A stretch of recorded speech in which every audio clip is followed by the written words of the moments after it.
crying and begging for help. I was almost peeing on my body.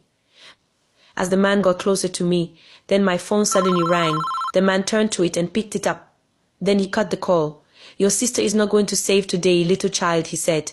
And I screamed out loudly, even more remembering all the warnings of my sister playing in my head.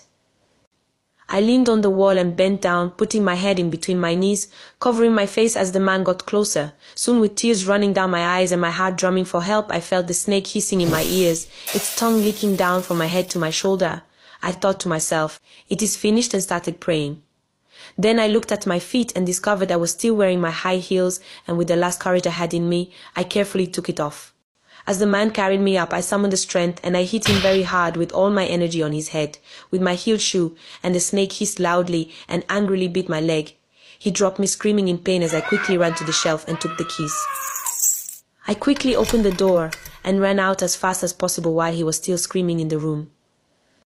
I ran out with a bleeding leg and managed to find my way out of the building. I ran out and got to the main road where I miraculously saw a bike rider approaching. I stopped him and told him to take me to the hospital, which he hastily and helpfully did. When I arrived at the hospital, they gave me a series of injections and medication to prevent the venom from spreading, and in a matter of minutes, I was unconscious. When I woke up, I saw there's some doctor standing next to me. They asked about the snake that bit and inquired about it.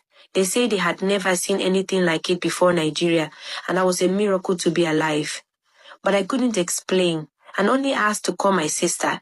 When my sister arrived and I saw her, I started crying, and she also started crying, running to hug me.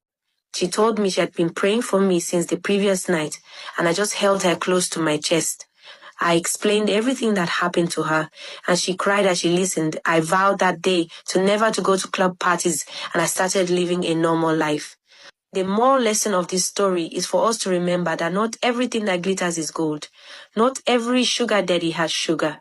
Some have hanging snake ready to eat you for lunch. Remember, your life is more valuable than any kind of dangerous lifestyle you want to live.